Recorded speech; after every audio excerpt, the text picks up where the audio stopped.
Sekarang ke-10 kata Syekh Al-Ashir, wujudul ghusli. Fayajibu 'ala al-haidhi idza ta'arat an tattasila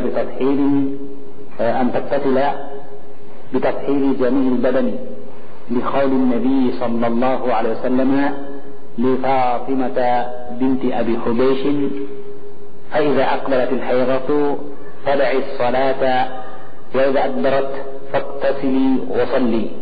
Rawahu Bukhari. Perkara yang ke-10 kata Syekh Muhammad bin Shalih Al-Utsaimin rahimahullah ta'ala adalah kewajiban mandi. Maka wajib bagi seorang wanita yang haid, jika ia telah bersih dari haidnya, untuk mandi, antaktasila, untuk mencuci, bitathhiri jami'il badani, dan membersihkan atau dengan membersihkan keseluruhan tubuhnya. Dan ini berdasarkan sabda Nabi sallallahu alaihi wasallam kepada Fatimah binti Abi Hubeish, yang ia bertanya tentang hukum istihadah sebenarnya. Tetapi Rasulullah menjelaskan, "Fa'idza aqbalatil haidatu," jika datang waktu haidmu, fada'is salata, maka tinggalkanlah salat. Wa idza adbarat, dan jika telah berlalu, artinya telah selesai haidmu, faktafili wa salli, maka mandilah, yaitu mandi bersih dari haid atau mandi besar, dan salatlah. Hadisnya sahih riwayat Bukhari. Maka jelas tentang kewajiban mandi bagi wanita yang telah bersih dari haidnya. Dan sebenarnya dasarnya yang paling kuat adalah keterangan dalam firman Allah dalam surah Al-Baqarah ayat 222. Allah berfirman, "Yas'alunaka 'anil mahid, qul huwa adha, fa'tazilun nisaa fil mahid, fala taqrabuhunna hatta yathurna, fa idza tatahharna fa'tuhunna min haitsu amarakumullah." Allah berfirman dalam surah Al-Baqarah ayat 22, mereka bertanya kepadamu, wahai Nabi Allah, tentang haid. Katakanlah, dia adalah kotoran, maka jauhilah wanita pada waktu haidnya, yaitu tempat haidnya, tempat keluarnya haid. Wala taqrabuhunna, dan janganlah kalian mendekati mereka, artinya berkumpul dengan mereka, berjima dengan mereka, bercampur dengan mereka, hatta yathurna, hingga mereka bersih. Fa idza tatahharna, maka jika mereka telah bersuci di sini tatahharna menunjukkan sifat usaha membersihkan, beda dengan yang sebelumnya. Fala taqrabuhunna hatta yathurna fa idza tatahharna, janganlah mendekati mereka sampai mereka bersih. Hatta yathurna, ini keadaannya bersih, sifatnya bersih, yaitu berhentinya darah haid. Fa idza tatahharna, ada bentuk tambahan dalam wazannya.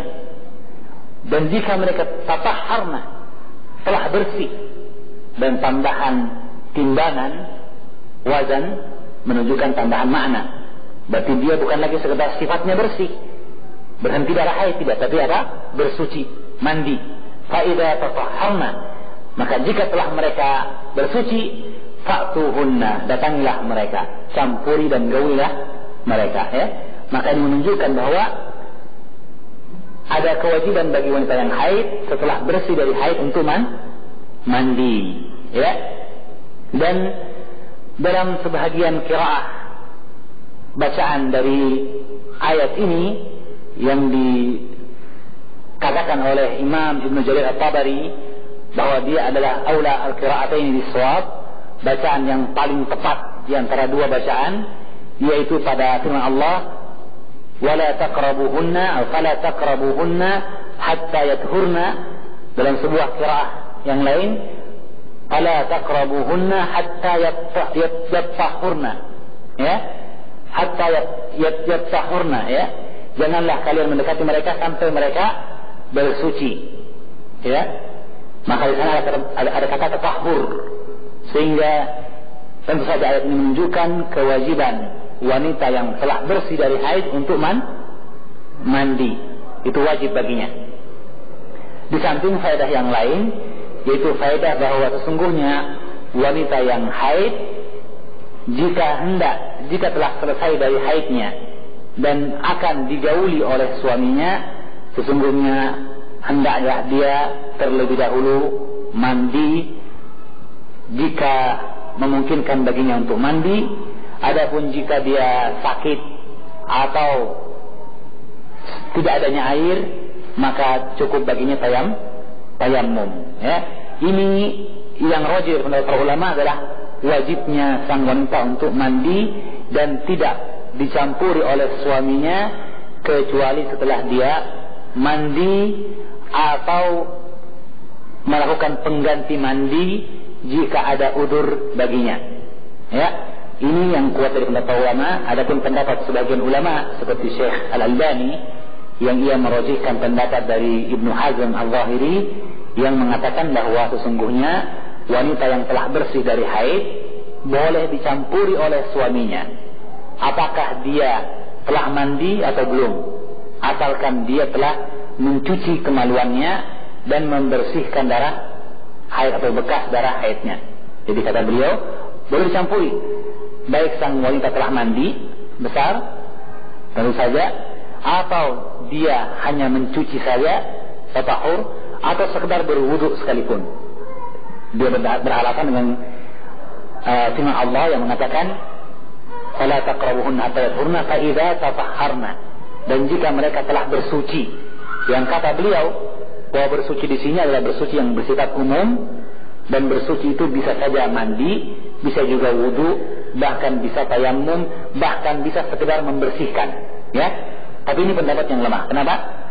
Karena kita tahu bahwa tatahur memang artinya bersuci.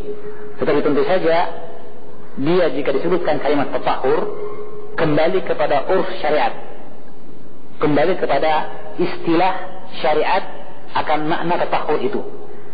Sehingga kita kenal dalam firman Allah dalam surah Al-Maidah misalnya, atau surah Al-Maidah ayat 6 misalnya, tentang perintah mandi bagi orang yang junub. Wa in kuntum junuba fatahharu, dan jika engkau junub maka bersucilah. Tentunya kita akan mengatakan bersuci di sini adalah mandi. Tidak cukup hanya sekedar mencuci kemaluan, apalagi tayamum, padahal dia bisa mandi. Tidak cukup kan? Padahal kalimatnya juga tatahur. Maka tatahur di sini tentunya sesuai dengan makna yang diinginkan dalam istilah syariatnya. Maka jika disebutkan haid dan diperintahkan tatahur setelah bersih dari haid, maka tidaklah terlintas dalam benak kita, tidaklah tergambar dalam pikiran kita kecuali tatahur yang khusus, bersuci yang khusus, yaitu mandi besar atau mandi bersih dari haid, ya. Oleh karena itu ini yang kuat menurut para ulama, yang dia pendapat jumhur, pendapat Imam Ahmad, Syafi'i dan Imam Malik. Adapun Syekh Al-Albani merajihkan pendapat Ibnu Hazm yang dia adalah itu pendapat dari Ibnu Hazm, ya, yang dia pendapat yang lemah. Allah alam bisawab. Jadi saya kira jelas tentang wajibnya mandi. Kemudian bagaimana sifat mandinya? Syekh mengatakan wa aqallu wajibin fi ghusli an ta'umma bihi jami'a badaniha hatta ma tahta asy-sya'ri. Wa aqallu wajibin, dan minimal dari kewajiban dalam sifat mandi, artinya perkara minimal dalam mandi haid adalah anta umma bihi, bahwa air membasahi secara keseluruhan jami'a badaniha, membasahi secara keseluruhan seluruh tubuh sang wanita, hatta ma tahta syari, sampai apa yang ada di bawah rambut, ya, artinya kulit kepala juga haruslah basah. Ini yang wajib, ya. Wal afdal, dan yang paling utama, artinya yang mustahab, adalah menambahkan selain dengan membasahi tubuh dengan seluruh air atau membasahi seluruh tubuh dengan air, menambahkan sifat-sifat yang disebutkan dalam hadis Nabi. Wal afdal an yakuna ala sifati ma ja'at fil hadithi an Nabi sallallahu alaihi wasallam haitsu sa'alathu Asma'u bintu Syaklin an ghaslil mahidi. Yang paling utama adalah dia seperti sifat yang datang dalam hadis dari Nabi sallallahu alaihi wasallam ketika beliau ditanya oleh Asma binti Syakl, seorang sahabiah, tentang mandi haid, maka Rasulullah menjawab, ta'khudhu ihdakunna ma'aha wa sidrataha fatadhura atau fatatahhara fatuhsinu at-tuhura thumma tasubbu ala ra'siha fatudallikuhu dalkan shadida hatta tablugha shu'una ra'siha thumma tasubbu 'alayha al-ma'a thumma ta'khudha fursatan mumassakatan ay qit'ata kumashin fiha miskun fatutahhara biha. Qalat Asma, kayfa tutahhira biha? Faqala subhanallah. Faqalat Aisyah laha tattabi'ina athar ad-dam, rawahu Muslim. Adapun sifat yang disebutkan dalam hadis Nabi sallallahu alaihi wasallam ketika beliau ditanya oleh Asma binti Syakl, beliau bercerita, beliau mengatakan, seorang di antara kalian mengambil air dan daun bidaranya, mengambil air dan daun bidaranya. Dan di sini Nabi sallallahu alaihi wasallam tidak menyebutkan cara penggunaan daun bidara tersebut, tetapi tentu saja dijelaskan oleh para ulama kita bahwa daun bidara ini ditumbuk dan dihaluskan. Jadi dia seperti pada penggunaannya ketika memandikan jenazah, ya. Jadi dia sifatnya sebagai pembunuh kuman, desinfektan, juga dia berfungsi membersihkan tubuh, ya. Maka kalau begitu dia tidak mungkin digunakan utuh dalam bentuk dedaunan, ya, mandi daun, tidak. Tapi dia ditumbuk, dihaluskan, kemudian setelah itu dicampurkan ke dalam air dan diaduk air tersebut sehingga tampak padanya sedikit dari bentuk-bentuk busa, ya, berbuih. Maka jika ini terjadi, maka barulah kemudian air tersebut digunakan untuk mandi. Maka ini namanya mandi dengan air yang telah dicampur dengan daun bidara, ya. Maka kata Nabi, ta'khudhu ihdakunna ma'aha wa sidrataha. Seorang di antara kalian mengambil air dan atau menyiapkan air dan daun bidaranya. Tetapi tentu saja daun bidara ini bukanlah perkara yang diwajibkan. Dia mustahab, afdal, ada. Dan para ulama mengatakan boleh menggantikannya apa yang berfungsi seperti daun bidara. Dan ketika daun bidara berfungsi sebagai pembersih tubuh, maka tentu saja menggantikan sebutannya sekarang adalah sabun, ya, dengan berbagai jenis dan merek yang ada. Maka dengan adanya sabun dicukupkan dari penggunaan daun bidara. Tetapi barang siapa menggunakan daun bidara, maka dia yang afdal, ya. Fatahira fatusinat tuhura. Maka kemudian dia bersuci dan membersihkan atau membaguskan bersucinya, yaitu berwudu, ya, berwudu, ya. Sebagian lagi mengatakan bahwa dia adalah mencuci kemaluan, ya. Thumma tasubbu ala ra'siha. Kemudian sang wanita menuangkan air ke atas kepalanya. Fatudalliku dalkan syarida. Kemudian menggosok dan menggerakkannya, memijat. Ad-dalk, ya, tadlik adalah memijat. Menggosoknya dalkan syarida, dengan gosokan yang kuat. Hatta tablugha syu'una ra'siha, hingga sampai ke syu'una ra'siha, yaitu pangkal rambut. Yang dia adalah bagian yang dekat dengan kulit kepala. Jadi intinya bahwa kulit kepala basah, ya, bukan sekedar mengusap pada rambut, tidak, tapi dia membasahi rambut dan memijit-mijitnya, ya, dikeramas sehingga air sampai dan membasahi pangkal rambut atau kulit kepala. Thumma tasubbu 'alaiha al-ma'. Kemudian dia menuangkan air ke seluruh tubuhnya. Dan terakhir setelah itu dilakukan, thumma ta'khudhu fursatan mumassakah. Dia pun mengambil fursah, yaitu kapas atau kit atau kumash atau sepotong secarik kain yang telah diberi misik, ya. Dan dia kemudian bersuci dengannya. Maka berkata Asma, dia merasa asing dengan petunjuk penggunaan kapas atau kain yang diberi minyak wangi tadi. Maka dia bertanya, kaifa tutahhira biha? bagaimana sang wanita bersuci dengannya? Maka Rasul menjawab, subhanallah, maha suci Allah, tutahhir biha.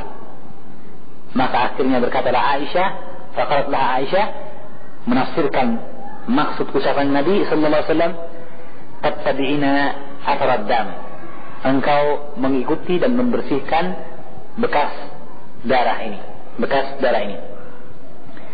Maksud dari bekas darah artinya adalah tempat keluarnya darah, atau membersihkan kemaluan, ya, tempat keluarnya darah haid tadi.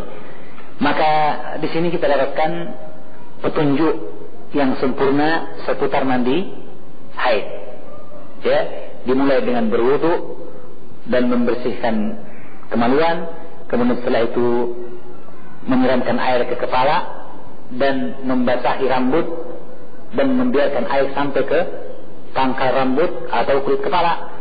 Kemudian setelah itu menuangkan air ke seluruh tubuh dengan merata, dan terakhir kali tentu saja adalah membersihkan dengan seksama tempat keluarnya darah dengan menggunakan kain atau kapas yang telah diberi minyak wangi, ya.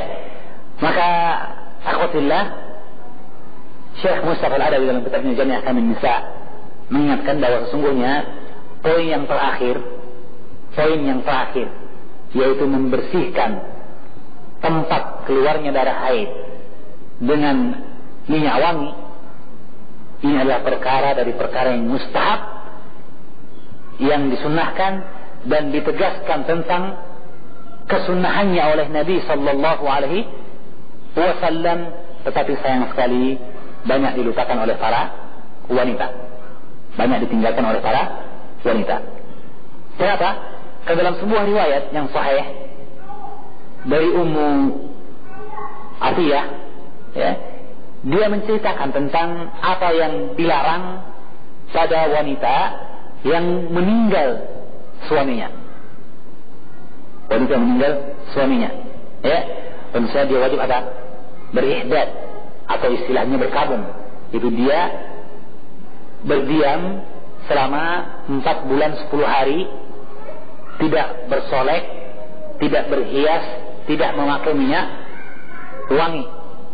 Ini karena kematian suaminya. Dan telah kita sebutkan dahulu hikmah di balik adanya perkara ini, yang menunjukkan keagungan kedudukan suami terhadap kedudukan suami di mata istri, di hadapan seorang istri, sehingga ketika suaminya meninggal maka sang wanita pun berkabung 4 bulan 10 hari. Nah, ketika Ummu Atiyah menceritakan apa yang dilarang pada wanita ketika 4 bulan 10 hari itu, maka beliau mengatakan, ghaira anna rakhasa lana, tetapi Rasulullah membolehkan bagi kami untuk menggunakan minyak wangi ketika mandi bersih dari haid. Ketika mandi bersih dari haid, ya. Jadi kalau kita lihat bahwa secara umum dilarang menggunakan minyak wangi bagi wanita yang meninggal suaminya selama berapa hari? 4 bulan 10 hari. Jelas, ya? Tapi ternyata kata Ummu Atiyah dibolehkan, ada rukhsah untuk penggunaan minyak wangi ini pada waktu mandi bersih dari haid. Nah, pembolehan setelah adanya pelarangan ini menunjukkan bahwa adalah perkara yang ditegaskan, ya. Pembolehan atau pengecualian perkara dalam keadaan yang seharusnya terlarang menunjukkan berarti penggunaan minyak wangi membersihkan kemaluan ketika bersih dari haid ini adalah perkara yang ditegaskan. Artinya jika yang kematian suaminya saja dibolehkan menggunakan minyak wangi padahal asalnya tidak boleh, apalagi yang tidak kematian suaminya masih ada, maka sesungguhnya dia menggunakan minyak wangi tersebut. Kenapa? Karena di samping adanya keterangan yang tadi kita sebutkan dari hadis Ummu Atiyah, juga bahwa sesungguhnya para ulama menyebutkan hikmah yang lain, yaitu tampak kepada kita akan ketinggian syariat Islam, di mana wanita yang haid tentu saja ada pada dia keadaan yang menyebabkan boleh jadi suaminya raghibun anha, lagi tidak senang kepada istrinya, ya kan? Karena sang suami bagaimanapun mungkin merasa jijik dengan apa yang ada pada istrinya ini. Tetapi telah kita ketahui bahwa dalam Islam tidak boleh berlebihan. Adapun dalam syariat ataupun keadaan orang-orang Yahudi, mereka mengucilkan para wanita kalau sudah atau sedang haid, dikeluarkan. Kalau sedang haid, ya kan? Adapun Islam dalam hadis Anas bin Malik, ketika diceritakan hal ini kepada Nabi sallallahu alaihi wasallam, maka beliau mengatakan isna'u kulla syai'in illa nikah. Lakukanlah segala sesuatu kecuali bercampur dengan istrimu ketika dia sedang haid. Maka ini menunjukkan rahmat Islam kepada wanita. Tetapi kemudian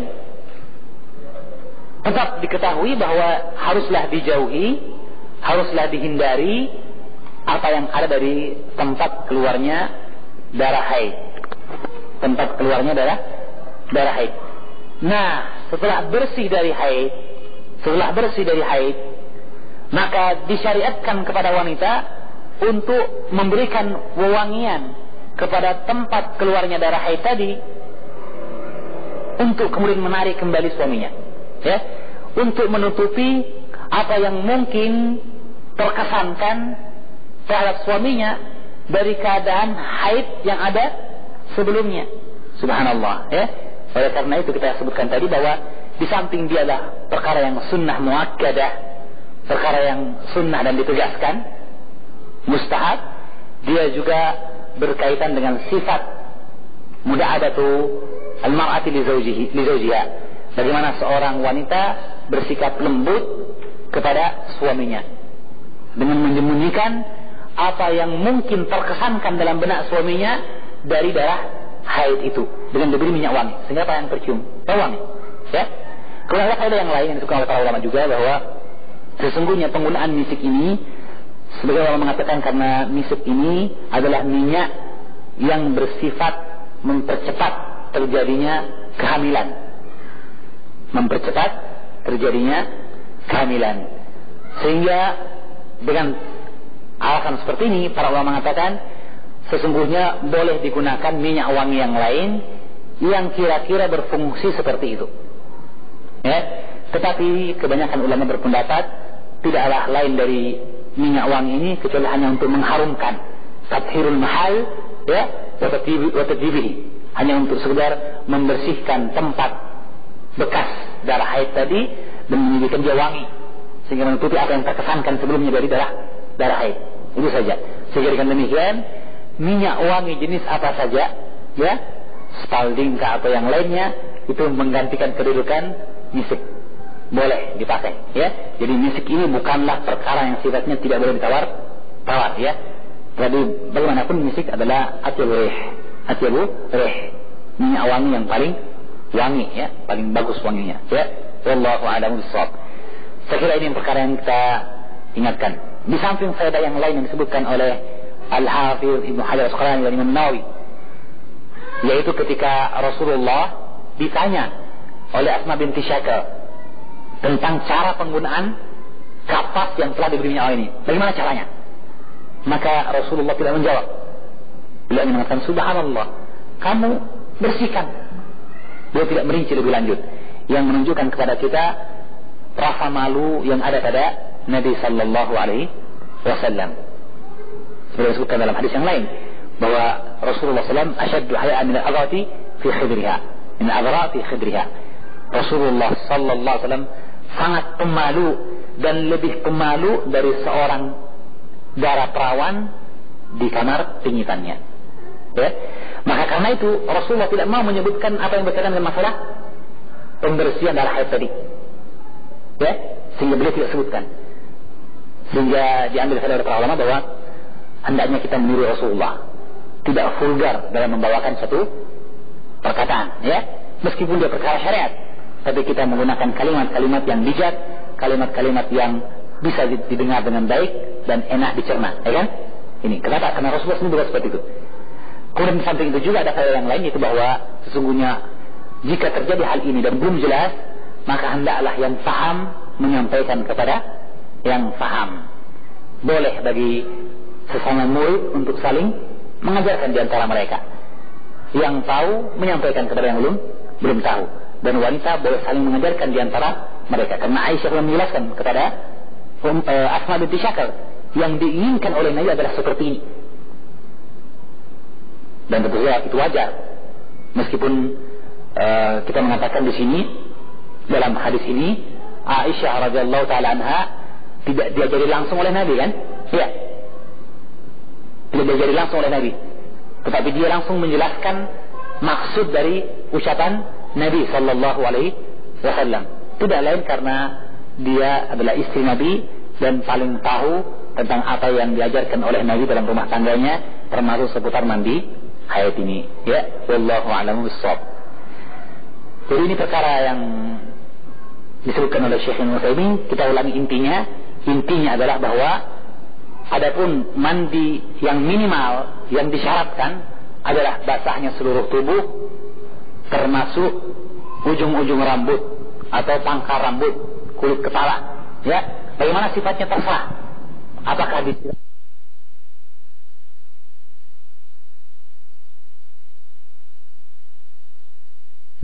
haid itu, ya? Ini yang wajib. Adapun yang mustahab, yang ditambahkan di dalamnya, yang afdal adalah seperti yang disebutkan dalam hadis ini. Itu apa? Berwudu terlebih dahulu, membersihkan kemaluan, kemudian menyiram kepala terlebih dahulu, ya. Dan dalam hadis yang lain dari Aisyah, juga dari Bukhari, disebutkan bahwa Rasul memerintahkan mereka para wanita untuk menyiramkan air ke kepala mulai dari yang kanan dulu, baru yang kiri. Jadi bagian kanan didahulukan, kemudian bagian yang kiri, dan itu 3 kali. 3 kali kanan, 3 kali kiri. Setelah itu ke seluruh tubuh. Dan riwayat yang lain pun disebutkan bahwa untuk yang tubuh ini pun didahulukan yang kanan dulu, baru kemudian yang sebelah kiri. Ini semua adalah perkara yang mustahab, dari bentuk yang afdal dan akmal, yang sempurna. Kalaupun hanya siram, cukup. Wallahu a'lam bishawab. Kemudian ketika dipijit-pijit, dikeramas rambutnya hingga betul-betul air membasahi pangkal rambut, dan setelah itu semua selesai maka disiramlah seluruh tubuh, dan setelah itu ketika telah selesai dari mandinya dibersihkan dengan menggunakan kapas yang telah diberi minyak wangi. Jika ini diketahui, maka Syekh melanjutkan pembahasannya. Wala yajibu naqdu sya'ri ra'si illa an yakuna mashdudan biquwwatin bihaitsu yukhsha alla yasil al-ma'u ila usulihi. Tidaklah wajib untuk menguraikan jalinan rambut. Biasa wanita mengikat rambutnya jika panjang, ya. Maka tidaklah wajib melepaskan gelungan rambut itu. Cacingan rambut tidak wajib dilepaskan, kecuali jika dia terikat dengan kuat yang dikhawatirkan tidak sampainya air ke pangkal rambut tersebut, ya. Adapun kalau diikat ujungnya saja, jelas, ya kan, bisa, ya. Adapun kalau di ujung yang atasnya yang diikat atau ditumpuk misalnya di kepala, ya, maka yang seperti ini dikhawatirkan tidak sampainya air ke pangkal rambut, maka kalau begitu dilepas. Adapun dasarnya adalah hadis Ummu Salamah, sahabat Muslim, di mana ia bertanya kepada Nabi sallallahu alaihi wasallam, "Inni imra'atun ashuddu dhufra ra'si, afa anquduhu li ghusl janabah?" Aku seorang wanita, kata Ummu Salamah istri Nabi, aku seorang wanita yang ashuddu dhufra ra'si, yang aku mengikat jalinan rambutku. Jalinan rambutnya diikat, ya. Apa angkudu li ghusl janabah, li ghusl apa? Al-haid. Apakah saya harus lepas ketika mandi junub? Dan yang lain mandi junub dan haid, ya. Tetapi Syekh Albani mengatakan penyebutan haid adalah syadz dan mungkar. Jadi yang benar pertanyaannya tentang mandi junub, bukan mandi haid. Ini yang ditahqiq oleh Syekh Albani dalam kitabnya Irwaul Ghalil. Ya, dalam riwayat Muslim penyebutannya adalah mandi junub, gitu. Dalam riwayat yang lain dari Abu Dawud atau Ashabus Sunan, mandi junub dan haid. Dan mandi junub dan haid ini riwayatnya lemah, sehingga penyebutan haidnya dibuang. Dan hadis ini adalah pertanyaan Ummu Salamah tentang mandi junub. Apakah harus dilepas gulungan rambut? Faqala Nabi sallallahu alaihi wasallam, la, innama yakfiki an tahti ala ra'siki salata hatayat. Tidak perlu, cukup bagimu menyiramkan air ke kepalamu 3 hatayat, 3 tuangan air. 3 tuangan air. Artinya apa? Tidak perlu dilepas gulungan rambut, cukup menyiramkan air 3 kali dan itu sudah dianggap sudah cukup. Jelas ya? Maka dengan demikian Syekh Utsaimin mengatakan hadis ini juga berlaku untuk wanita yang sedang mandi haid. Jadi kalau begitu asalnya juga mereka menyiram rambutnya saja, kecuali jika dikhawatirkan air tidak sampai ke pangkal rambutnya, ya. Tetapi kita ingatkan di sini, sebagian ulama sebenarnya ada madhahib, ada pendapat-pendapat yang banyak dalam masalah ini. Sebagian ulama berpendapat bahwa untuk wanita yang mandi haid dan junub harus melepaskan gulungan rambutnya. Sebagian pendapat. Jadi ini adalah pendapat dari sahabat Abdullah bin Amr bin Al-As, ya. Tetapi pendapat ini diingkari oleh Aisyah radhiyallahu taala anha, ya. Ini satu pendapat yang mengatakan bahwa untuk junub dan haid harus dilepas gulungan rambut, ya. Pendapat yang lain, pendapat yang mengatakan bahwa tidak perlu melepas gulungan rambut untuk junub maupun haid, dan mereka berdalil dengan hadis Ummu Salamah ini, ya, khususnya pada riwayat Ashabus Sunan yang menyebutkan apakah aku harus melepas gulungan itu untuk mandi junub dan mandi haid. Maka dijawab tidak perlu, menunjukkan tidak wajibnya melepas gulungan rambut untuk junub dan haid. Cuma kita sebutkan bahwa pendapat ini juga lemah karena penyebutan junub di sana itu yang sahih. Adapun haidnya ini lemah. Pendapat yang lain, pendapat yang membedakan bahwa untuk junub tidak perlu dilepas, tidak perlu dilepas sama sekali, ya, berdasarkan hadis Ummu Salamah ini. Adapun untuk yang haid, maka dia jika dikhawatirkan tidak sampai, maka mesti dilepas, ya. Apa dasarnya mereka? Pertama, mereka mengatakan bahwa hadis Ummu Salamah ini yang sahih hanya menyebutkan tentang keadaan junub. Kemudian yang kedua, mereka mengatakan bahwa dalam hadis Asma binti Syakal, ketika Rasulullah sallallahu alaihi wasallam menyebutkan tata cara mandi bagi wanita yang haid dan junub, bentuknya hampir sama, kecuali pada 2 perkara. Bentuk sifat mandinya hampir sama, kecuali pada 2 perkara. Yang pertama, ketika Rasulullah menyebutkan tentang menyiramkan air ke kepala untuk mandi haid, beliau mengatakan fatudallikhu dalkan syadida, engkau memijatnya, menggosoknya, mengkeramasnya dengan keramas yang kuat, syadida, ada penegasan, ya. Ketika beliau menyebutkan dalam hadis yang sama juga menyebutkan tentang mandi junub, beliau hanya menyebutkan fatudallikhu dalkan, engkau menggosoknya. Tidak disebutkan menggosok yang kuat. Itu perbedaan pertama. Perbedaan yang kedua adalah bahwa pada mandi haid disebutkan menggunakan kapas yang telah diberi minyak wangi. Pada mandi junub tidak ada. Jelas ya? Nah, kita ambil yang pertama tadi tentang masalah syadid dengan kuat dan tidak kuat untuk junub, ya, hanya disebutkan menggosok saja. Maka perbedaan sifat, kata sebagian ulama, menunjukkan bahwa ini ada perbedaan dalam tata cara mandi. Untuk mandi junub ditegaskan keadaan apa? Untuk mandi haid ditegaskan keadaan untuk membersihkan rambut dengan teliti dan membasahinya, ya, yang tidak seperti pada mandi junub. Wallahu a'lamu bis-shawab. Ya. Baik. Selanjutnya kata Syekh, wa idza taharat al-haidu fi athna'i waqti as-salah wajib 'alayha an tubarira bil iktisali litudrika ada as-salati fi waqtiha. Sekarang setelah dijelaskan tentang sifat mandinya, maka beliau mengatakan jika seorang wanita yang haid bersih di tengah-tengah waktu sholat, di tengah-tengah waktu sholat, artinya pada waktu sholat, ya, waktu artinya waktu sholat, bukan orang sholat di masjid, ya, bukan.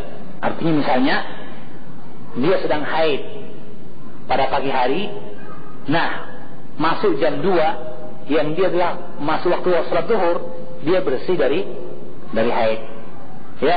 Maka kata Syekh, jika seperti ini wajib 'alaiha an tubarira bil iktisal, wajib dia untuk bersegera mandi, jangan menunda-nunda mandinya. Wajib dia untuk bersegera mandi agar mendapatkan pelaksanaan sholat pada waktunya. Bukankah sholat itu diwajibkan pada waktunya? Inna sholata kanat al-mu'minina kitaban mawquta, ya. Sholat ditetapkan pada orang beriman dengan waktu yang telah ditentukan. Maka kalau begitu dia bersegera untuk mandi dan tidak menunda, ya, dan segera dia melaksanakan apa yang diwajibkan dari sholat pada waktu sholat tersebut.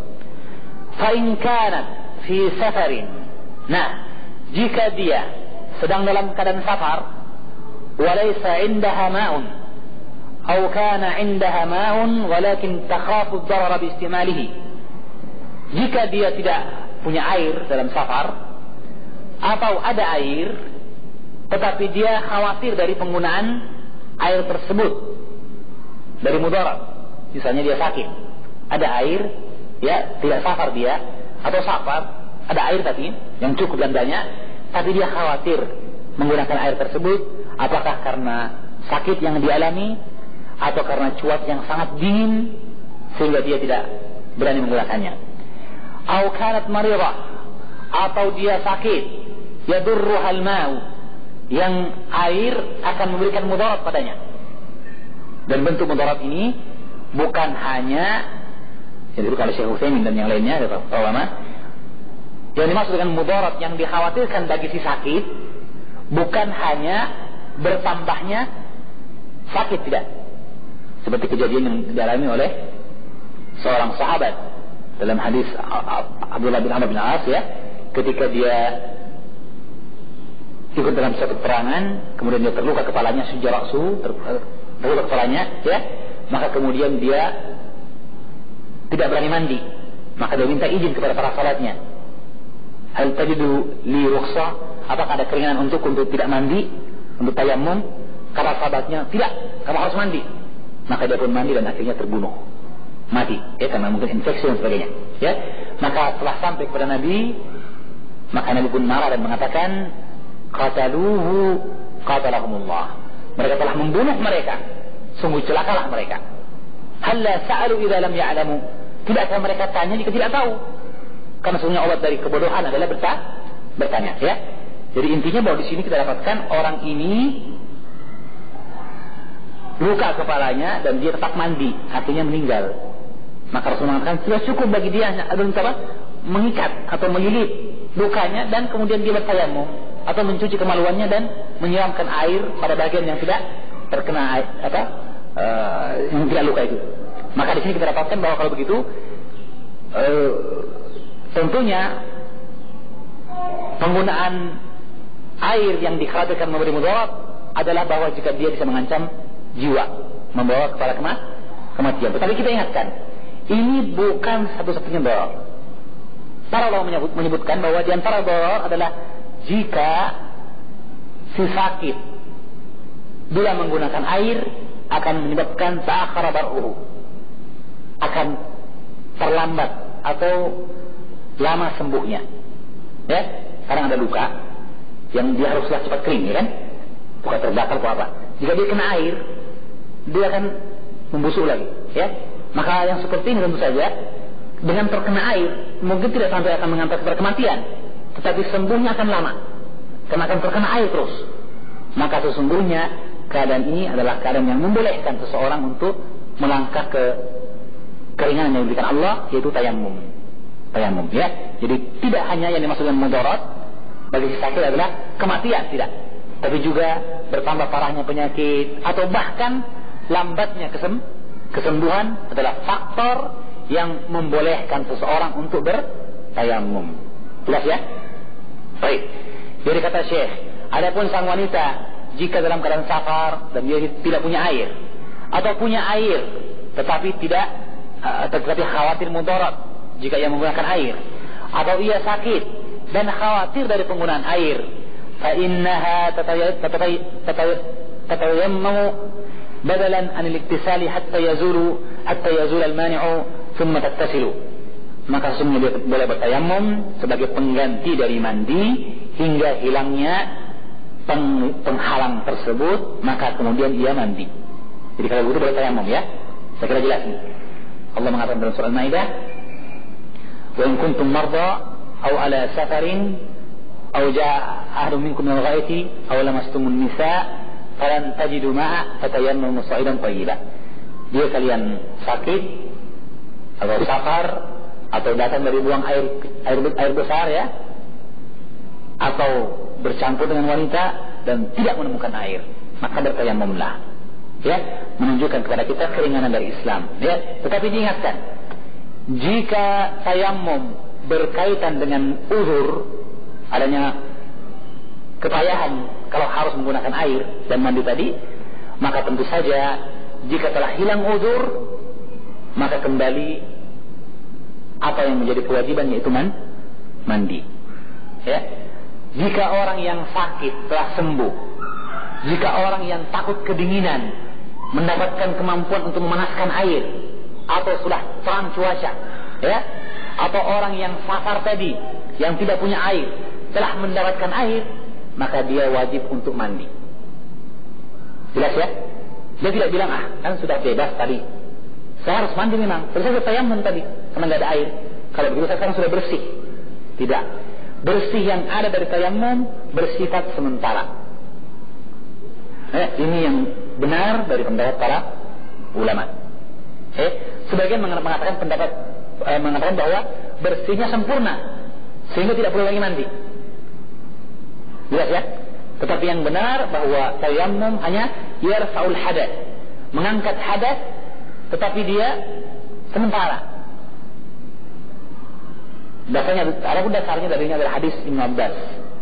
Beliau mengatakan dari Nabi SAW, Rasulullah bersabda bahwa as-sa'il tayyibu tuhuru ahadikum wa in lam yajidil ma'a 10 sinin. Bahwa tanah yang suci, kata Nabi, adalah alat bersuci kalian meskipun kalian tidak mendapatkan air 10 tahun. Meskipun 10 tahun tidak dapat air, atau 10 tahun sakit yang tidak boleh kena air, maka digunakan. Kalau menggunakan fa'in wajadal ma, maka jika dia mendapatkan air, falyamassahu basyaratahu, hendaklah dia menyentuhkan air itu kepada yang tidak boleh kena air, maka digunakan. Kalau menggunakan fa'in wajadal ma, maka jika dia mendapatkan air, falyamassahu basyaratahu, hendaklah dia menyentuhkan air itu kepada kulitnya.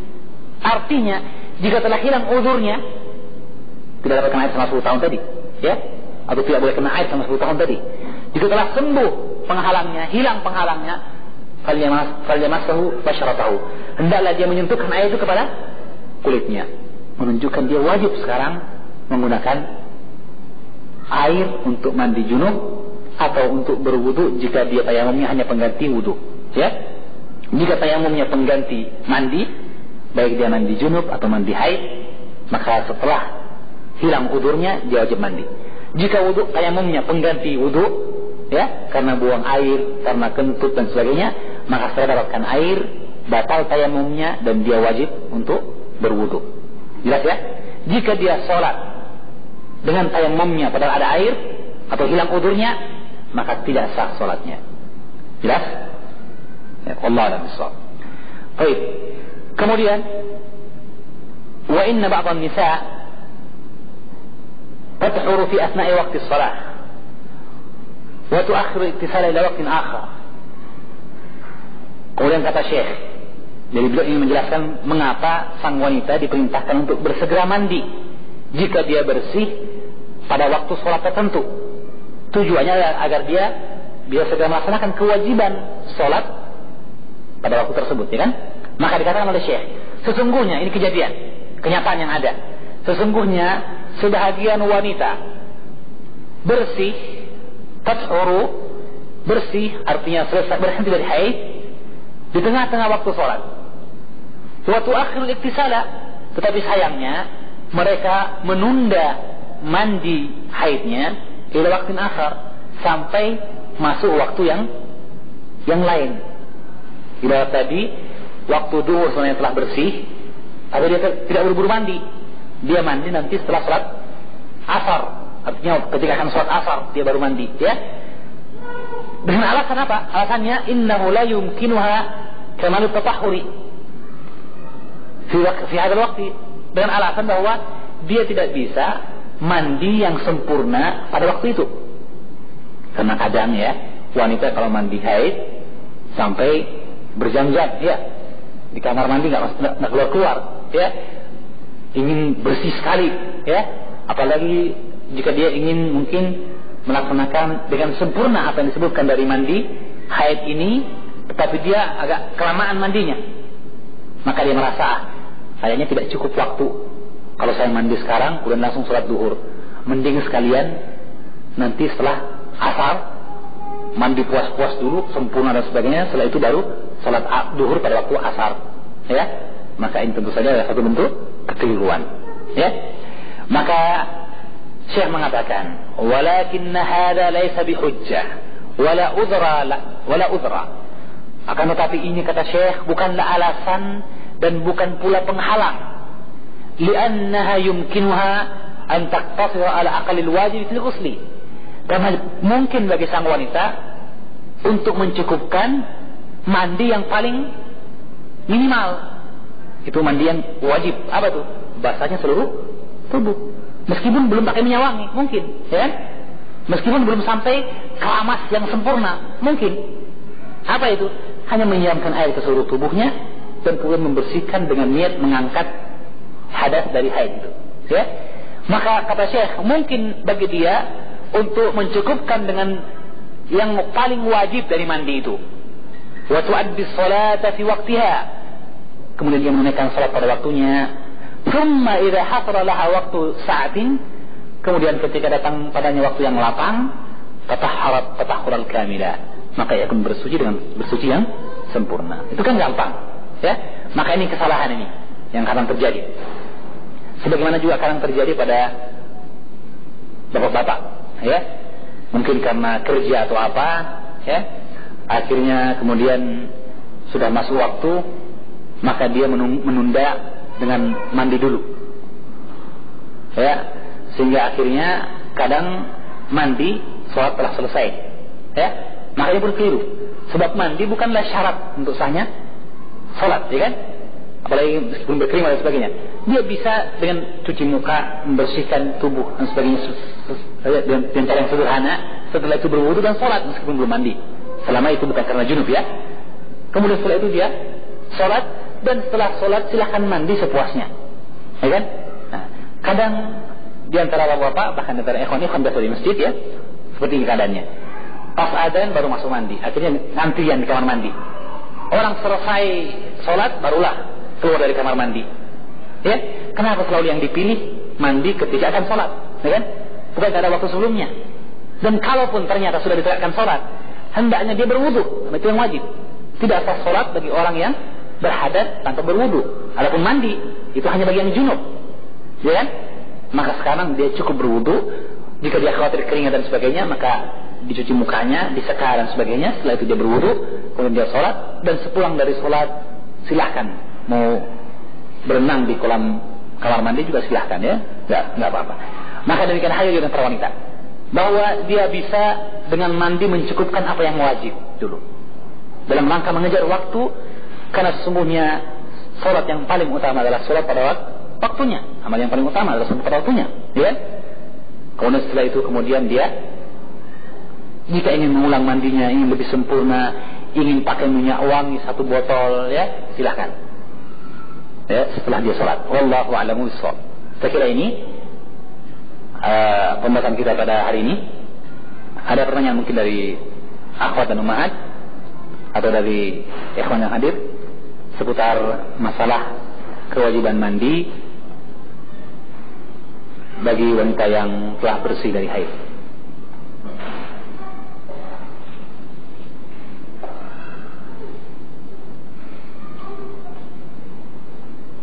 Adapun dari akhwat, apabila haid saya terhenti pada waktu asar dan bersuci pada waktu itu. Perhatikan baik-baik ya. Ada pertanyaan, siapa tahu berulang ini pertanyaan ini. Apabila haid saya terhenti pada waktu asar dan bersuci pada waktu itu, kemudian malamnya saya bergaul dengan suami. Setelah bergaul masih ada cairan yang berwarna coklat keluar. Apakah ini masih tergolong darah haid dan saya masih wajib mandi lagi? Ya, jadi sesungguhnya jika telah bersih dengan bersih yang sempurna, dengan salah satu di antara 2 tanda yang disebutkan oleh para ulama, yaitu kasful bayda, cairan putih, atau jufuh, keringnya tempat keluarnya darah haid, jika telah bersih setelah itu, maka meskipun yang keluar adalah warna coklat, cairan yang warna coklat, atau sufra, kuning-kuningan, atau keruh, atau lendir dan sebagainya, maka dia hukumnya hukum bersih. Hukumnya hukum bersih. Ya, bahasanya ada hadis Ummu Atiyah, sahih riwayat Abu Daud, dan disebutkan oleh Imam Bukhari dalam bentuk ta'liq, bahwasanya beliau berkata, kunna la nara sufra al-qudra ba'da tuhri syai'an. Kata Ummu Atiyah, adalah kami tidak menganggap sebagai haid sufrah, cairan kuning maupun cairan yang keruh setelah bersih dari haid. Setelah bersih dari haid. Jadi kalau begitu tidak perlu mandi lagi, dan apa yang keluar tidak perlu merisaukan wanita tersebut. Wallahu a'lam bishawab. Karena dia telah bersih dan bersih yang sempurna. Pertanyaan berikutnya, apakah perbedaan antara cara mandi haid dengan mandi junub untuk wanita maksudnya ya? Perbedaannya ya secara umum pada 2 yang perkara yang tersebutkan tadi, tentang adanya bentuk ta'anni, al-mubalaghah fi ta'anni, adanya bentuk perhatian yang besar, ihtimam yang kuat pada sang wanita ketika membersihkan rambutnya pada mandi haid, berbeda dengan mandi junub. Ya. Kemudian juga ada bentuk di mana sang wanita yang mandi haid membersihkan tempat keluarnya darah dengan kain atau kapas yang telah diberi minyak wangi. Itu pada mandi haid. Adapun untuk mandi junub, bahwa sang wanita jika mandi junub dalam bentuk yang sempurna ya, bahwa dia berpindah tempat setelah dia sempurna mandi untuk mencuci kakinya. Ya, kita gambarkan dulu tentang mandi junub yang sempurna ya, dalam hadis Maimunah dan hadis Aisyah. Itu seseorang mencuci kemaluan terlebih dahulu, ya. Kemudian setelah itu dia mencuci tangannya, mencuci kemaluan, setelah itu menggosokkan ke tanah atau ke sabun dan sebagainya. Setelah itu kemudian dia berwudu. Setelah berwudu kemudian menyiramkan air ke kepala. Setelah kepala kemudian disiramkan air ke seluruh tubuh. Ya, setelah itu berpindah tempat, tanahi, bergeser sedikit dan mencuci kaki. Nah, ini bagian terakhir mencuci kaki ini tidak ada pada mandi haid. Tidak ada pada mandi haid, ya. Ini yang sedikit berbeda. Adapun dalam hadis Asma binti Syakal, ketika Rasulullah sallallahu alaihi wasallam menyebutkan cara mandi junub wanita, beliau tidak menyebutkan berpindah tempat ini, tidak disebutkan. Tapi kita ambil dari hadis yang lain, yaitu hadis Maimunah dan hadis Aisyah, sebutan mandi junub.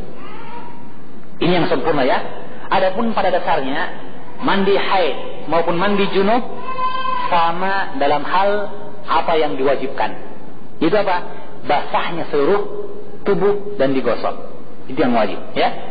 Adapun bentuk-bentuk yang disebutkan tadi adalah bentuk yang sifatnya penyempurna dan mustahab, perkara yang disunahkan. Pertanyaan berikutnya, apakah sebagai ibu saya berdosa apabila anak saya dipelihara diasuh oleh neneknya?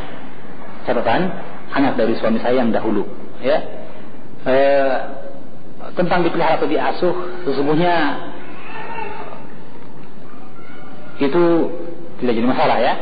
Boleh saja dipelihara oleh neneknya atau yang lainnya. Tetapi ingat, sesungguhnya yang paling baik dalam mendidik adalah seorang wanita. Dan seorang wanita, dia memiliki tanggung jawab dalam rumah tangganya untuk mengasuh dan mendidik anaknya. Jadi itu bukan tanggung jawab nenek, ya, tanggung jawab sang wanita sebenarnya. Tetapi jika dia dibantu oleh neneknya, maka dia perkara yang dibolehkan tentu saja. Tetapi pada dasarnya sang ibulah yang memelihara, yang mendidik. Apalagi jika ada ilmu pada sang ibu yang tidak dimiliki oleh sang nenek, ya. Tentunya kita harapkan anak-anak kita diasuh dengan pendidikan yang islami, dengan adab-adab dan akhlak-akhlak yang mulia, ya.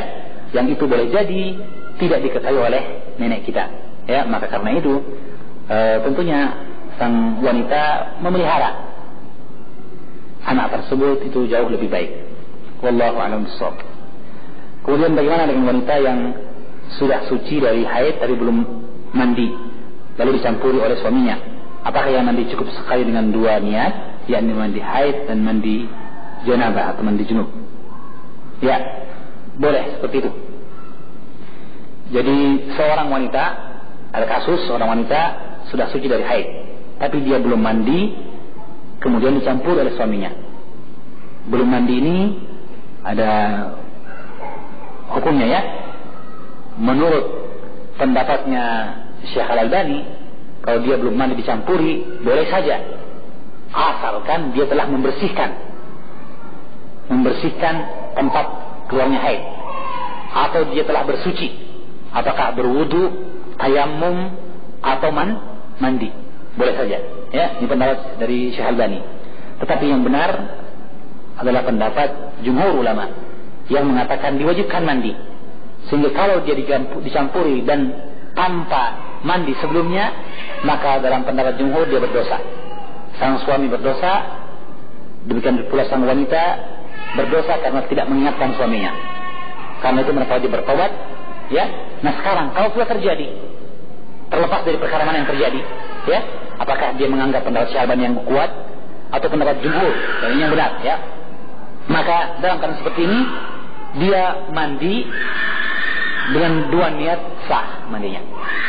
Dan ini pendapat dari Syekh Bin Baz rahimahullah taala. Dan ini persis seperti keadaan di mana seorang wanita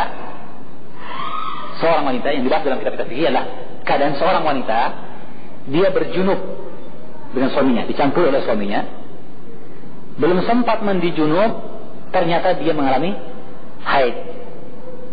Nah, tentu saja dalam keadaan dia haid ini, apakah boleh dia mandi junub atau boleh dia mengakhirkan mandi junubnya setelah bersih dari haid? Maka ulama mengatakan dia boleh mandi junub. Di tengah-tengah haidnya dia boleh mandi junub.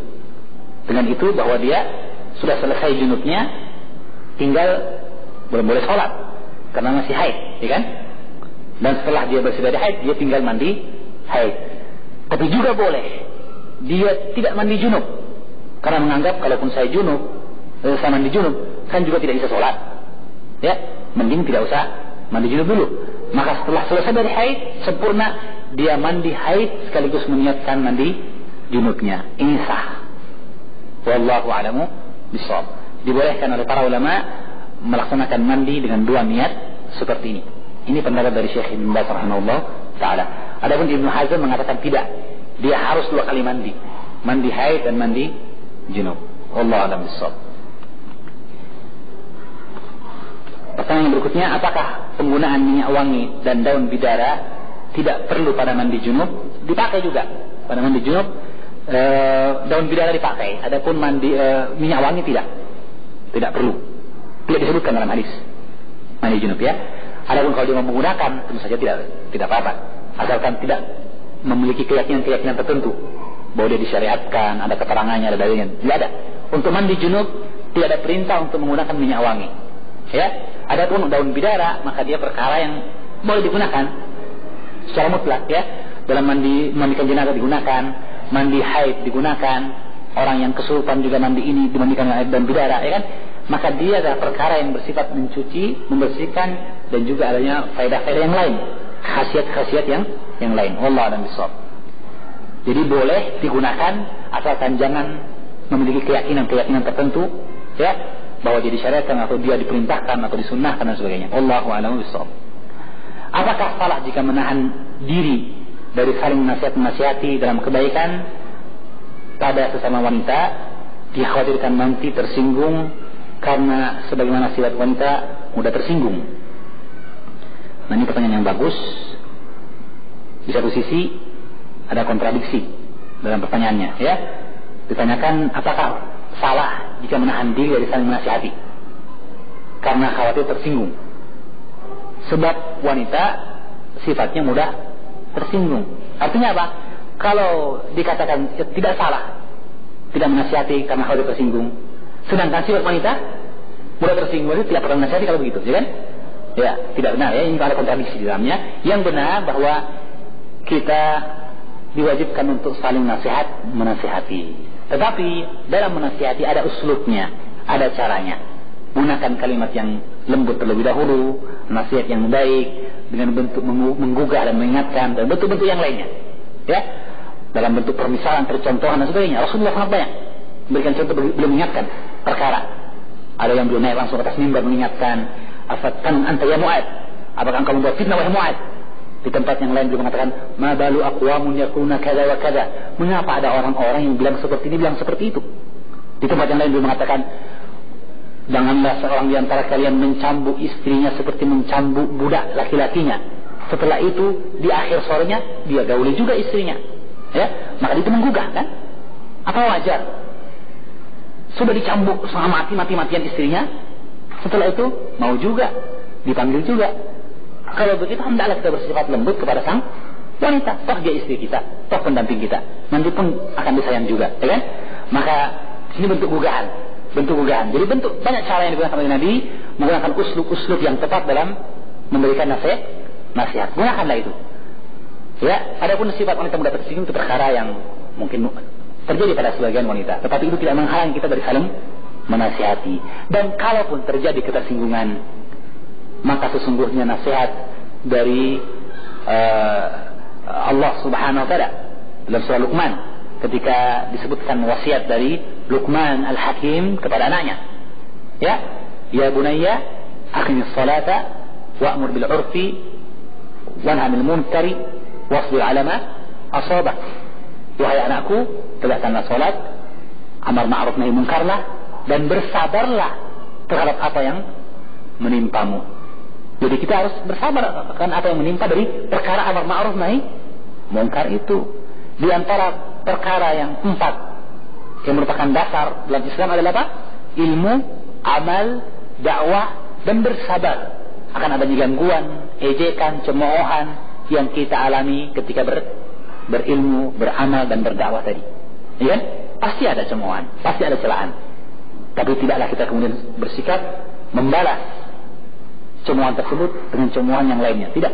Ya, kita mesti bersabar. Ya, karena itu bagian daripada dakwah, dan semakin kita bersabar, semakin kita mendapatkan pahala di sisi Allah Subhanahu wa taala. Jadi kalau begitu mesti bersabar. Seperti kata Syekh Ibnu Taimiyah rahimahullah taala, sebagian orang menyangka adanya pertentangan dalam syariat, di mana ada perintah untuk beramar ma'ruf nahi munkar, saling menasihati, dan ada perintah pula untuk menjauhkan diri dari fitnah. Maka imma kita melaksanakan keduanya, yaitu amar ma'ruf nahi munkar, dan akhirnya timbul fitnah, atau diperintahkan meninggalkan keduanya.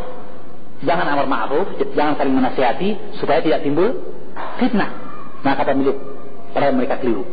Yang benar adalah kita amar ma'ruf nahi munkar, saling menasihati, dan bersabar ketika fitnah. Ya, asalkan kita tidak membuat fitnah itu.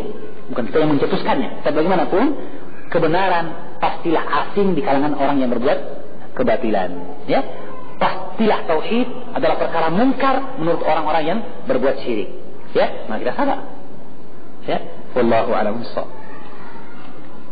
Yang berikutnya, bagaimana hukum mandi berulang-ulang karena tidak yakin bahwa darah haid sudah tidak keluar lagi atau sudah bersih dari haid? Maka ini boleh jadi waswas syaitan. Was-was syaitan. Ada wanita yang mungkin dia mandi, setelah itu ada bercak yang keluar. Jadi ini tadi masih haid juga, berarti belum bersih. Dia mandi lagi, keluar lagi. Jangan-jangan ini masih haid. Maka akhirnya dia mengalami was-was. Yang benar, sang wanita pertama melihat pada kebiasaannya. Ya, kebiasaannya berapa hari di haid, awal bulan, tengah bulan atau akhir bulan. Kemudian setelah itu pada waktu-waktu yang biasa tadi, maka dia lihatlah jika waktu yang kayaknya sudah waktunya haid, maka jika keluar darah adalah darah haid. Dan terkadang tubuh wanita telah memberitahukan hal itu kepadanya sebelum keluarnya darah ini. Awas, ada yang mau keluar darah haid maksudnya, ya kan? Sudah ada tanda-tanda. Ya begitu wanita kan, mulai pusing-pusing, mulai perubahan dalam psikisnya, kejiwaannya dan sebagainya, ya kan? Maka ini mungkin terjadi. Kemudian setelah itu, jika telah keluar darah haid, maka dia menghukumi darah haid. Nah, setelah waktu yang biasanya dia berhenti dari haid, maka dia pun melihat di situ. Dia perhatikan apakah telah keluar qasatul bayda, cairan putih yang keluar yang tidak lagi darah, atau dicek dengan kapas dan ternyata kapasnya keluar dalam keadaan bersih, tidak ada bercak sama sekali. Maka berarti dia telah jufuf, kering. Kalau begitu telah sah dikatakan dia bersih dari haid. Setelah itu dia mandi. Setelah dia mandi, tidak peduli apa yang keluar, cairan yang berwarna keruh, coklat atau yang lainnya, bahwa dia telah bersih dari haid. Tunggu waktu berikutnya. Ya, maka tentu saja dengan adanya ilmu yang kuat akan menghilangkan was-was. Dan untuk lebih menguatkan lagi, misalnya dia bertanya kepada kerabatnya, keluarganya yang dekat, yang mirip dengan dia dalam keadaan sifat-sifatnya tentu saja. Karena keluarga tentunya akan lebih dekat kepada dia dalam hal kesamaan sifat haidnya. Wallahu a'lam bishawab. Kemudian yang kedua, bolehkah jika mandi yang kedua kalinya hanya menyiram kepala tanpa menggunakan alat keramas seperti sampo dan sejenisnya? Mandi yang kedua kalinya maksudnya ini apa? Mandi yang kedua kalinya artinya ketika was-was tadi ini, atau maksudnya mandi kedua kali artinya dia sudah siram sempurna, ya, setelah itu dia mandi lagi khusus untuk mandi haid, atau sebaliknya mandi haid dulu, setelah itu khusus mandi senang-senang, ya, mandi dingin pakai keramas sebanyak-banyaknya dan sebagainya. Ada itu maksudnya? Saya kurang paham ini pertanyaannya, ya. Tapi jika yang dimaksud adalah was-was tadi, maka telah kita sebutkan was-was ini harus dibuang, dihilangkan, ya. Jangan dia terpengaruh dengan was-was karena dia dari syaitan. Kemudian kalau dia adalah sifat seseorang yang ingin mandi lebih dari apa yang disebutkan dari sunnah, apa yang diwajibkan, maka sesungguhnya tidak mengapa dia seperti itu, asalkan tidak ada israf di dalamnya, tidak buang-buang air, ya, tidak berlebihan dalam mandi, maka tidak mengapa. Dia pakai sampo atau selain sampo juga boleh. Wallahu a'lamu bishawab. Tidak masalah.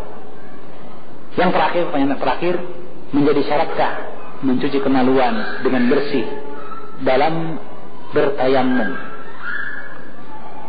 Bertayamum ketika apa maksudnya ini? Bertayamum sebagai pengganti mandi maksudnya, atau bertayamum hanya dalam bentuk kalau berwudu? Misalnya ada orang yang buang air besar, setelah itu tidak ada air, maka dia tayamum. Maka tentu saja yang seperti ini tidak perlu untuk mencebok, ya, tidak perlu mencebok dia. Nanti ada yang artinya dia coba pakai baju misalnya, ya, maka dia tidak perlu kemudian mencuci kemaluan karena nanti ada air pertama, atau ada air tapi sedikit, dan yang cukup dia membersihkan tempat keluarnya kotoran tadi, cebok, istijmar maksudnya, ya, menggunakan batu atau pengganti batu dari kain atau kertas dan sebagainya. Setelah itu dia tayamum, ya. Adapun jika yang dimaksud adalah orang yang junub, Maka sesungguhnya tentang orang yang junub ini, yang dibersihkan adalah apa yang ada dari bekas-bekas najis, ya. Misalnya dia tadi ada mazi pada kemaluannya, ya, maka ini wajib dibersihkan, ya. Sekarang kalau dia berupa mani, maka pendapat yang kuat di antara para ulama, mani bukanlah najis. Ini pendapat Imam Syafi'i, ya. Kalau bukan najis, maka membersihkannya tidaklah dalam bentuk kewajiban, ya. Oleh karena itu, seorang yang junub kemudian dia hendak sholat dan karena tidak ada air bertayamum, tidaklah merupakan syarat untuk mencuci kemaluannya. Kenapa? Karena yang keluar adalah mani, dan mani menurut pendapat yang kuat adalah suci, bukan najis, ya. Adapun pendapat jumhur mengatakan dia najis, sehingga yang pendapat yang mengatakan najis dicuci, atau pakai air atau dengan menggunakan pembersih yang lain, kain atau kapas atau kain atau kertas atau yang lainnya. Wallahu a'lam bishawab. Kertas toilet maksudnya, ya. Jadi kalau begitu, tentang mencuci kemaluan yang benar, dia bukanlah syarat dalam tayammum sebagai pengganti mandi junub. Tayammum pengganti mandi junub, bukanlah syarat seorang yang akan bertayammum mencuci terlebih dahulu kemaluannya. Kenapa? Karena mani bukanlah najis. Jika dia bersihkan, maka dia ada perkara yang mustahab, sebagaimana Aisyah mengerik mani yang kering dari pakaian Rasulullah dan menyiramkan air ketika dia basah. Wallahu a'lam bishawab. Saya kira demikian pertanyaan dari akhwat. Dan pertanyaan terakhir dari salah seorang akhwat. Ya.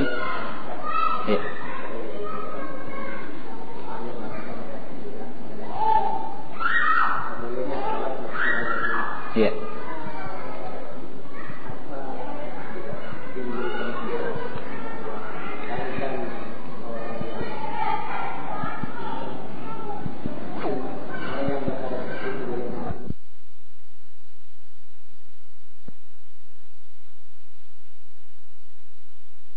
Tidak bertentangan dengan keadaan bahwa seorang yang buang air kecil, dia membersihkan kemaluannya dulu, kemudian setelah itu berwudu dan sholat. Kita mengatakan, ya, ini terpulang kepada masalah pembersihan yang dilakukan, apakah karena ta'abbudi, perkara yang memang perintah tanpa perlu dipikirkan apa sebabnya, atau perkara yang berkaitan dengan sebab. Nah, seorang yang buang air besar tentunya mengeluarkan najis, dan tentu saja ada bagian dari najis yang mungkin mengotori tempat keluarnya tadi, baik dia air kecil ataupun air besar. Maka kalau begitu, dia akhirnya apa? Dicebok, dicuci dulu. Seorang yang dari buang air, ketika akan sholat, maka dia cebok dulu, kemudian dia berwudu. Adapun dia berwudu dan tidak cebok, maka tidak sah, karena ada kotoran, ya. Ini jelas, kenapa? Karena ada sebabnya. Sekarang pertanyaan kita, misalnya kalau ada orang kentut dan tentunya tidak diterima sholat seorang yang kentut sampai dia berwudu, adakah perintah orang yang kentut mencuci pantatnya? Tidak ada. Kenapa tidak ada perintah? Karena kentutnya, anginnya bukan najis. Kentutnya bukan najis. Jadi kalau begitu, kita dapatkan keterangan yang menunjukkan bahwa perkara mencuci kemaluan berkaitan dengan adanya najis atau tidak.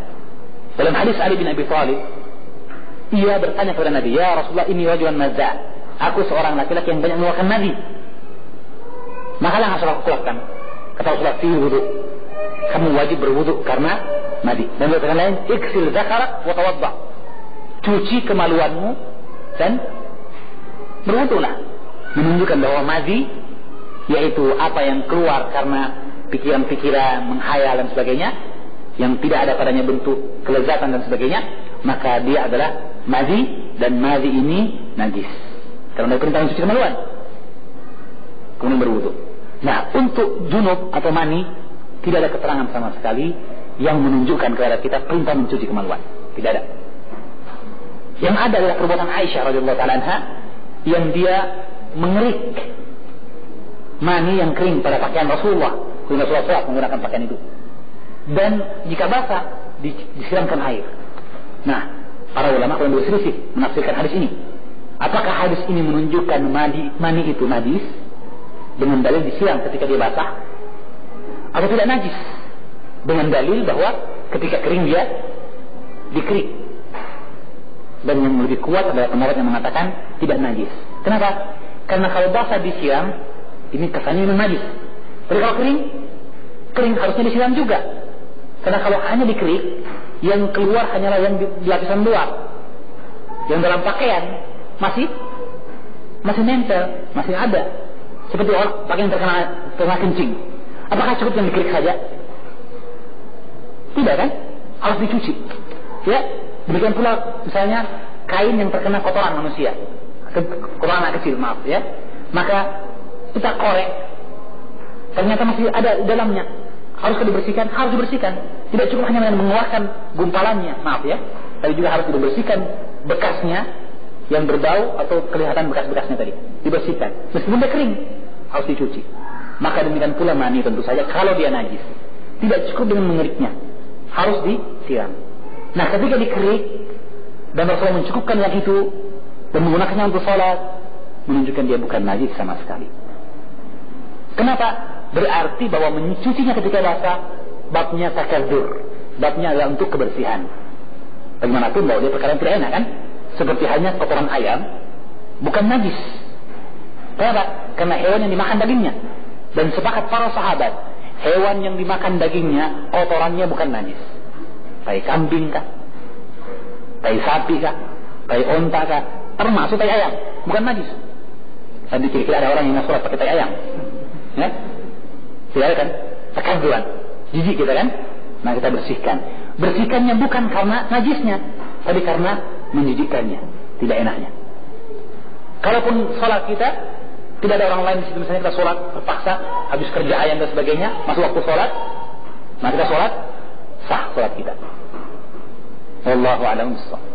Jadi ini yang kuat. Jadi dari dalil yang ada, dan dalam mencuci kemaluan berkaitan dengan sebab yang ada. Sebab yang ada itu, adakah najis yang perlu dibersihkan atau tidak? Wallahu a'lam bishawab. Saya kira demikian Pak. Ya. Saya kira sampai di sini pembahasan kita yang dari Allah Subhanahu wa taala. Yang saya salah dari saya dan dari syaitan, Allah adalah sunnah atas diri. Subhanakallahumma wa bihamdika asyhadu an la ilaha illa anta astaghfiruka wa atubu ilaik. Wa sallallahu ala nabiyyina Muhammadin wa alihi wasallam.